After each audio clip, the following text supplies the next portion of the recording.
L'échange que vous allez entendre est un entretien épistémique. Il s'agit d'une conversation asymétrique dans laquelle on s'intéresse à notre interlocuteur en lui posant des questions. Au travers de celle-ci, nous cherchons à comprendre les raisons qui motivent son avis. L'objectif principal de cette forme de conversation est de passer un moment agréable et mutuellement enrichissant. Salut Gabin. C'est sur quel sujet? Salut. Bienvenue pour cette première dans le live épistolique. Est-ce que tu passes un bon dimanche jusque-là? Première chose. Eh bah écoute, dimanche tranquille, franchement, j'ai pas grand chose à faire. C'est pour ça que je suis venu ici pour débattre, parce que j'aime bien parler d'idées. T'as très bien fait de venir sur le live épistémique. Donc, toi, ta théorie du complot qui te paraît la plus crédible, c'est laquelle? Alors, déjà, j'ai posé un petit contexte. Bon, excusez-moi s'il y a des bruits. Hop, désolé. Hein. Quand j'entends théorie du complot, j'entends quand même une théorie avec un minimum de crédibilité. C'est pour ça que j'y crois. Parce qu'il y a des théories qui sont fondées selon moi, hein, sur juste le fait d'y croire et pas seulement sur du sensationnel, tu vois, pas forcément sur des preuves. La théorie, entre guillemets, du complot, parce qu'elle est quand même un peu explorée par des scientifiques auxquels j'aime croire, ou bien qui me paraît crédible en tout cas, c'est la théorie qui dit que la vie sur Terre est sûrement d'origine extraterrestre. Alors quand j'entends extraterrestre, ça veut pas dire une civilisation alien. Le terme extraterrestre, c'est hors de la Terre. Juste, si on remonte des milliards d'années sur le passé de la Terre, et qu'on essaie de reproduire les conditions dans lesquelles sont apparues les premières molécules du vivant, on n'arrive pas à les faire. Même si on les fait en laboratoire dans des conditions très précises, très calculées, on augmente les chances que ça arrive. Donc, il y a une théorie qui dit que ces molécules biologiques sont apparues sur Terre grâce à des échanges de matière comme des comètes, des astéroïdes, ou encore viennent de Mars via des échanges de matière qu'il y a eu dans les systèmes solaires, comme il y en a eu pendant des milliards d'années avec des échanges. Quand je parle d'échanges de matière, c'est de l'expulsion de matière par des astéroïdes, par la vie du système solaire en fait en général. Donc en gros, ma théorie, c'est que la biologie est apparue. Bref. D'accord, donc ton affirmation de base, c'est la vie sur Terre est d'origine extraterrestre. La toute première chose que je vais te demander, c'est ton niveau de confiance là-dedans. Est-ce que tu crois à 0%, c'est-à-dire non, la vie est pas du tout d'origine extraterrestre, et 100%, c'est absolument certain que la vie est d'origine extraterrestre. Je suis à 50. Ton curseur, t'es à 50%, d'accord. Donc parce tu crois moyen. Pour moi, vu qu'en fait on ne peut pas prouver qu'elle est apparue sur Terre ou qu'elle est apparue ailleurs que sur Terre, c'est des deux idées qui sont aussi crédibles l'une que l'autre. D'accord. Maintenant, ma deuxième question, avant de creuser sur cette affirmation-là, c'est en quoi serait-ce une théorie du complot? C'est-à-dire que certaines personnes le savent, mais elles le cachent délibérément, ou peut-être autre chose? En soi, du coup, c'est pas réellement une théorie du complot, c'est juste qu'il y a certaines personnes qui s'approprient ce schéma de pensée, cette théorie, pour en faire quelque chose de beaucoup plus sensationnel. C'est d'ailleurs l'origine de toutes les théories du complot, selon moi. On prend une part de vérité scientifique et on en fait quelque chose de beaucoup plus gros, beaucoup plus incroyable que ce que c'est. Donc, quand j'affirme ça, des fois, on peut confondre que j'appartiens à ces communautés, mais en fait, non, c'est juste que je prends le fait scientifique de base. Donc, ça peut être perçu comme une théorie du complot, mais c'est bel et bien une théorie, un exercice de pensée scientifique à la base. D'accord, donc t'as un petit peu sorti finalement de la théorie du complot pure, on va dire, pour aller chercher une affirmation que tu crois moyennement être vraie à 50%. Pour la mettre dans le thème du jour, c'est correct? Après, techniquement, je suis pas sorti de la théorie du complot, j'y étais pas tout court, parce que je me bats contre les théories infondées. D'ailleurs, il y a des théories du complot qu'on dit théories du complot qui sont pourtant vraies pour certaines. Mais j'entre pas dans ce cercle-là. D'accord, donc c'est-à-dire, si je résume, je reformule ce que tu me dis, les théories du complot, actuellement tu en crois à aucune, à ta connaissance. Ouais. Et tu fais attention de pas, de pas y croire. S'il n'y a pas d'éléments tangibles, t'y crois pas. Ce qui m'importe, c'est pas comment on appelle ça, que ce soit une théorie du complot, une théorie scientifique, ça m'importe peu, même si j'apporte quand même plus de crédibilité aux théories scientifiques. Ce qui m'importe, c'est que la logique derrière soit logique, qu'elle soit applicable, qu'elle soit vérifiable. Peu importe d'où elle vienne. D'accord, là j'ai Il y a peut-être quelque chose d'intéressant dans ce que tu m'as dit. Tu as mis en parallèle les théories scientifiques et les théories du complot. Est-ce que tu arrives à me dire pour toi quelles sont les différences entre les deux, parce que c'est le même mot, c'est pas forcément la même explication derrière. Alors, une théorie scientifique, c'est alors pour qu'une théorie puisse être qualifiée comme telle, il faut que il faut qu'elle ait passé un test pour vérifier que toute contradiction puisse être puisse être dégagée, tu vois. Quand on parle par exemple de la théorie d'évolution ou d'autres choses comme ça, on dit théorie pas parce qu'on pense que, mais parce que c'est la seule explication possible, puisque rien ne la contredit pour l'instant. Ok. La théorie du complot, elle, c'est une théorie qui, au contraire, ne cherche pas à vérifier qu'elle est fausse, mais vérifier par tous les moyens qu'elle est vraie. Donc, quand tu prends une théorie du complot, ils vont pas se dire, tiens, on va essayer de contredire notre théorie pour voir les points faibles. Ils vont se dire, on va prendre tous les points forts pour s'assurer que c'est vrai. Sauf que le problème, c'est que vu qu'on omet dans les théories du complot ce qui peut les contredire, bah, en fait, on se bat pas pour savoir si c'est vrai, on se bat juste pour savoir que c'est vrai. Je sais pas si tu captes la nuance. Alors, je vais essayer de reformuler. Tu vas me dire si j'ai bien compris ce que tu voulais me dire. Quand tu parles d'une théorie scientifique, tu parles d'une théorie qui a fait ses preuves, c'est-à-dire une théorie qui explique un phénomène et qui a été attaquée ou critiquée de toutes parts par énormément de personnes et qui tient jusqu'à aujourd'hui. Donc, c'est ça, en fait, le rêve de tous les scientifiques, c'est de mettre à mal une théorie, parce que c'est le but de la science, c'est de la remettre en question. Or, le but, le rêve de tout théoricien du complot, c'est de propager sa théorie, au contraire. Ils veulent pas la mettre à mal, ils veulent y croire dur comme fer.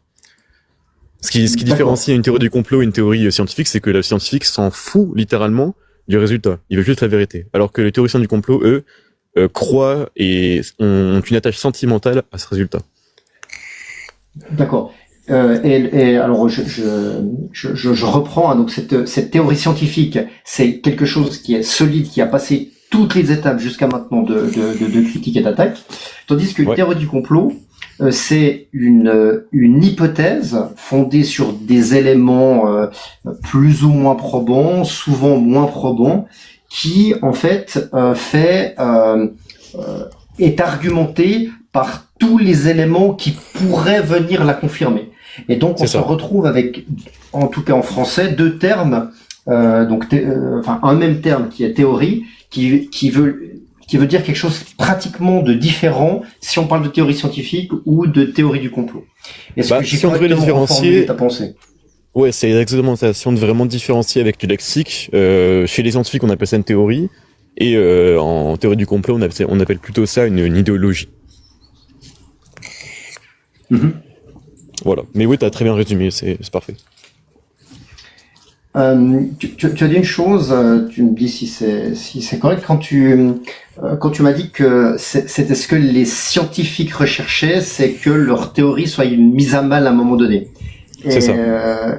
Est-ce que c'est toujours le cas, parce qu'humainement on aime quand on sort une théorie qu'elle fonctionne en fait et que ça s'approche de la vérité. Est-ce que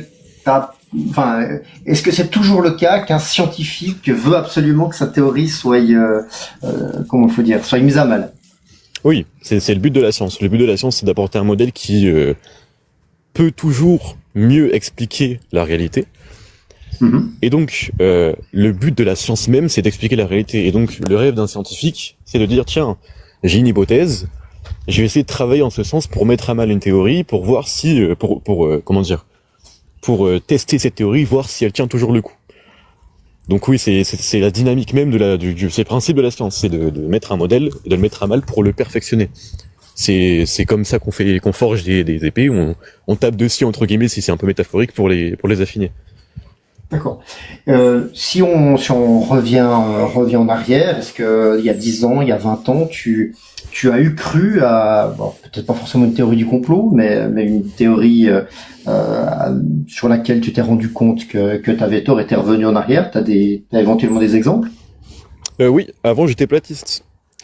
C'était parce que j'étais plutôt jeune et influençable par mon père.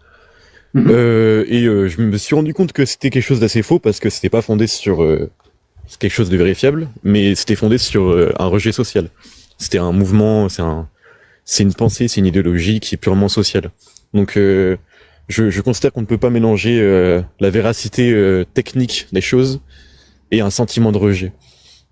Donc oui, ça m'est arrivé d'avoir des idées malgré moi, ouais. D'accord. Alors c'est super intéressant. Comment tu es devenu platiste?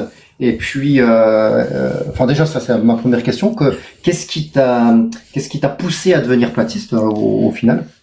Alors, ce qui m'a poussé à devenir platiste à l'époque, c'était que je m'intéressais beaucoup à l'espace, Mhm. mais alors j'étais enfant hein, à cette époque, mais j'étais assez sensible socialement.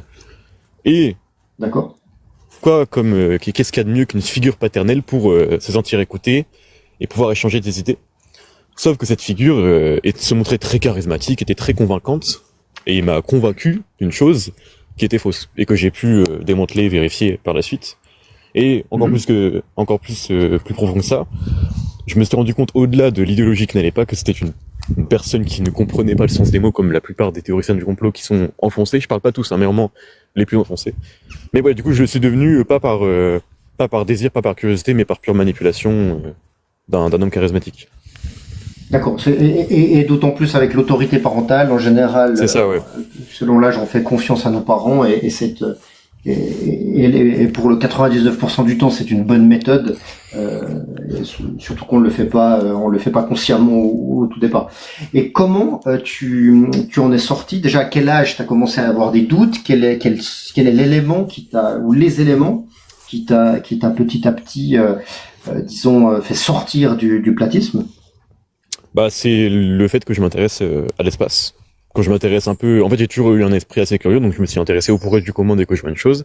Quand je vois par exemple un animal, une plante, une porte, n'importe quoi, j'essaie de m'intéresser à comment ça fonctionne. Et donc, en voyant les étoiles, je me suis intéressé à comment ça fonctionnait dans sa globalité, et je me suis rendu compte que le modèle, entre très grosses guillemets, le soi-disant modèle platiste, n'a aucun fondement technique, mais seulement un fondement essentiel. Donc j'ai préféré abandonner ça. Puis aussi, j'en suis sorti parce que au-delà de leur volonté d'expliquer le monde, les platistes ont surtout une volonté sectaire, même s'ils prétendent que non. C'est beaucoup d'entre-soi, beaucoup d'animosité vers ceux qui ne pensent pas pareil.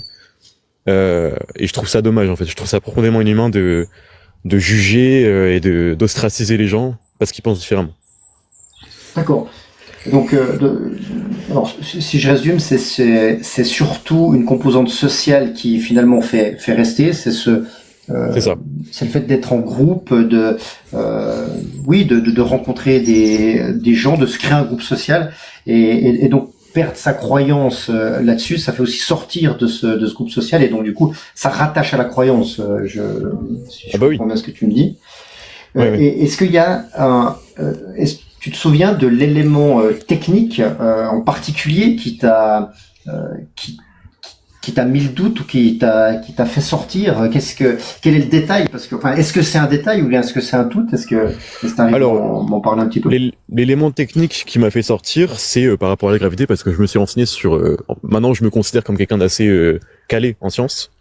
Et ce qui m'a mis la puce à l'oreille, c'est que quand je demandais des explications sur des phénomènes physiques à des platistes, beaucoup me donnaient des réponses différentes.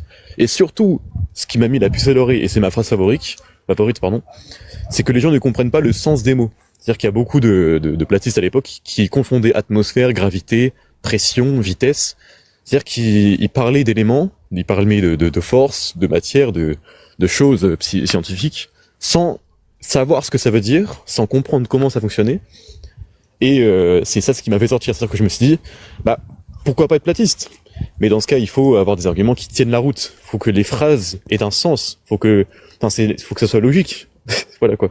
Donc c'est ça qui m'a fait sortir parce que je me suis rendu compte que, en tout cas pour les personnes que j'ai côtoyées à cette époque, leurs arguments n'étaient même pas français.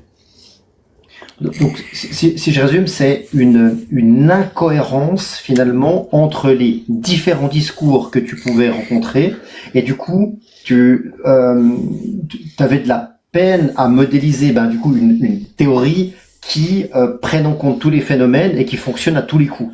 Et c'est ça. Il y avait une incohérence entre les théories et une incohérence sur les théories elles-mêmes, entre les théories et aussi sur une seule théorie. Chacune était fausse et entre elles-mêmes étaient fausses aussi. Ok.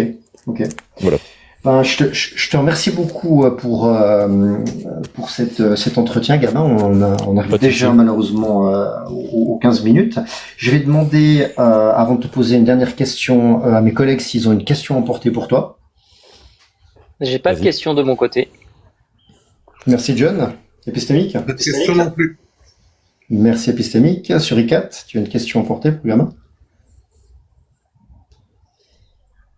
Je pense que Suricat est pas dispo. Alors, je vais te poser la dernière question habituelle du live épistémique, Gabin. C'est comment tu t'es senti pendant notre entretien cet après-midi? Je me suis senti écouté et non jugé pour une fois, parce que c'est un peu le syndrome des lives sur TikTok. C'est beaucoup d'entre-soi, beaucoup de jugements, beaucoup de d'ostracisation, beaucoup de guerre d'ego et de guerre de charisme. Là, c'était pas le cas. C'était vraiment de l'écoute, et j'ai eu le sentiment que vous vouliez vraiment obtenir des informations et avoir un échange d'idées purement constructif, et non pas pour avoir raison. Alors ton ressenti est correct. Tu pourras t'en rendre compte si tu nous fais le plaisir de revenir sur nos lives. Moi, j'ai eu je me suis abonné, donc je reviendrai avec toi. Excellent. Merci beaucoup, et puis je te souhaite une bonne fin de journée. Je te dis à bientôt. Merci à vous, et continuez comme ça, c'est génial ce que vous faites. Merci beaucoup. Merci à toi,